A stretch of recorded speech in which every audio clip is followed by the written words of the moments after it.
Hey everyone, in this episode of How It's Made, let's talk about Sydney Martin's harvesting outfit. What you see here before you is the real truck and trailer and combine and all that they use on harvest. As of this recording, they are preparing to go to Texas to begin harvest 2024. And so these are done just in time for them before they leave. So let's get to talking about what we did here for them. So this is a 3D printed W900B, just as you see in the photos. It is painted the color of that truck. This paint is matched to the bin, which is coral red, and that is a absolutely gorgeous color, and it went on so beautifully.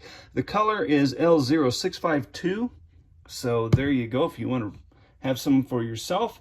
The decals came from Circuit City Decals, and the entire model here, including the frame, is 3D printed. The truck comes in the kit with unpainted tanks that are made to fit this cab. The steps are unpainted, and the air cans come with the kit. Everything you see here it comes as one unit. The only aftermarket parts I've added to this whole rig would be these turn signals here, which I sell in my store, the air horns, these exhaust pipes, the step right here on both sides of the cab. These are stainless steel fenders painted matte black to look more like the real ones. And that is the only parts that and I take that back. I had some leftover air lines that I added to it, but those are the only parts that I've added. A little Molotow chrome here for the door latches, a piece of leftover chrome right here below the door. These air cans were painted solid red, and then the chrome decal was, or all the chrome, which is Molotow, was added after the fact by masking with, what did I use? DOT tape. I masked these fine lines around to put those chrome stripes on there. That was a challenge, but I got it done. There's not a lot of room to put a piece of glass here in the cab. There's just not much room in there to navigate anything, so the back window is open. And then, right, DCP wheels were added. These are all OEM wheels that were added to the cab to match what's on the real one. So that is the cab. Pretty straightforward. I'm not going to lie, these cabs are fairly intuitive. Everything fits together really nice and neat. So this is from Kulak Customs, Mark Kulak on Facebook. He didn't have a store that I'm aware of, so you just got to search him on Facebook if you want one of these kits.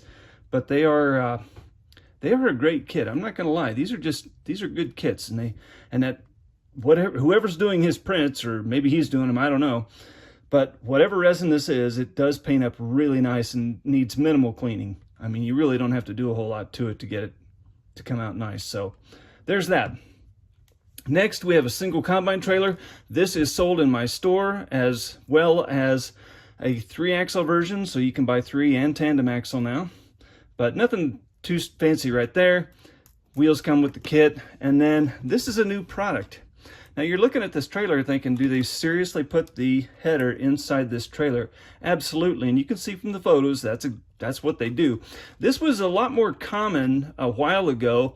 I guess on the real one, all the angled hopper parts will flip up, and then so technically there should be a piece of the hopper in an upright position above this header to make it look right.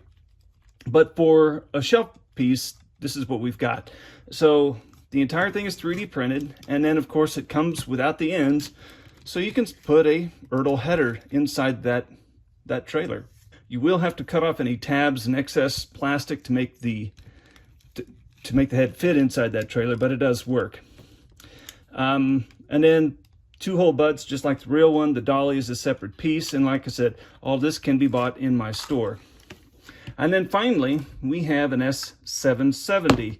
These are log standards that I modified to look like the forks that many custom harvesters will use on the run. So when they're hauling their duals, I mean, not everyone does this, of course, but some do. They will have a fork that mounts on the feeder house, and then they put the duals and strap the duals on the combine just like that. So when they're traveling up and down the road, they're not too wide and they have a nice easy place out of the way to put the duals. The hopper extensions are left open. The only thing that really is different here was I did add S770 decals, again from Circuit City Decals. These wheels came off of a sprayer that I mounted on here because I couldn't find one with duals, so I had to make one. So I bought a $10 sprayer from the farm store, took the tires off. I glued these together to put on the feeder house like that. And then this fits just like the real one. So this is not a piece that will be played with. Like many models I make, they're never played with. They're meant to sit on a shelf. They're meant to be seen and really not messed with. So this is going to be a perfect outfit for that, and it looks really cool. Like I said, I'm really pleased with that truck because that turned out so nice and it looks really, really cool. And don't forget, if you want any of these parts, go to RockinHFarmToys.com and you can get them right there in the store. If you have any questions, leave them in the comments, and thanks for watching How It's Made.